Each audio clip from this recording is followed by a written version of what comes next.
A lot of fire, smoke, and a large explosion being heard. We have several reported injuries, several burned individuals.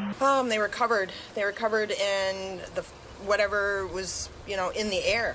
It's definitely going to be a hard hit for this community.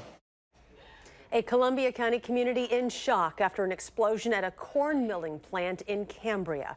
16 people were inside the Didion milling facility at the time of the blast. Dozens of emergency departments responded after calls first came in at 11 o'clock last night. News 3 has been covering the story in Cambria overnight and all day. We have live team coverage in Columbia County tonight and here in Madison. Our Eric FRANKE leads our team coverage tonight from Cambria. Eric?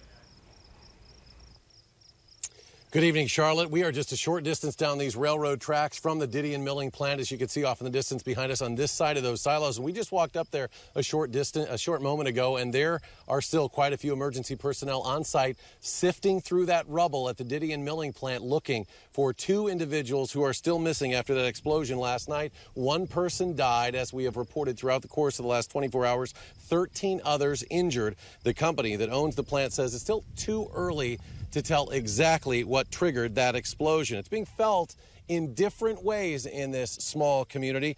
News 3's Jess Garp joins our team coverage. She has been here for much of the day, and she tracked down the story of a survivor who somehow, Jess, made his way out of that rubble. Well, as you mentioned, there are a number of people who got out of here with injuries alone. Some who we learned today even helped others to safety, and tonight they are counting their blessings that they got out with their lives.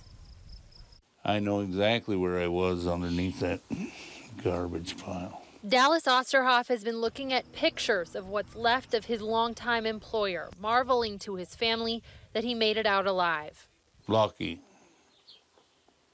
I got a 7-month-old grandson and a 3-year-old granddaughter, and my nieces and nephews. That's what, after I got out of that chair that I was pinned in, I said I got to go home to see them guys.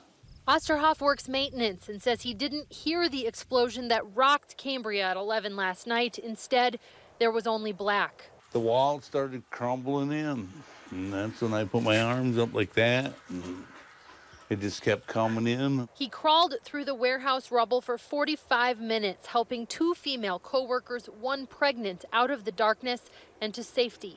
I was sort of the first one over there, and then they said, "You get in." I was like, "No, her first." On the outside, village board member Shannon Dunahee's family heard the blast, and they arrived on scene before first responders. The one that I looked at, his face was covered with soot, his clothing was burnt and everything, and he just looked at me and I said, "I have water," and he's like, "Yes." Oosterhof knows he's one of the fortunate ones and still can't wrap his mind around what may have happened.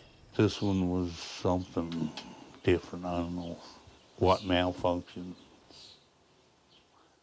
But I'm glad I got out of there. I'm really sorry the ones that didn't. Oosterhof says he has no idea what may have sparked the explosion. He did mention to us that there was a fire in another part of the plant on Monday, a separate part of the plant. Another employee confirmed to us this same fire, but investigators were not able to confirm to us whether those 2 fires would have been related. At this point, the employees thought this was a separate part of the plant that had not been operating after Monday because of that fire, but there's a lot more here to learn. Unbelievable, though. 45 minutes he crawled through that rubble to get to safety, and when you see that facility up close, it's really unbelievable to imagine how that was possible. Jess Garp with that story of survival. Jess, thank you very much.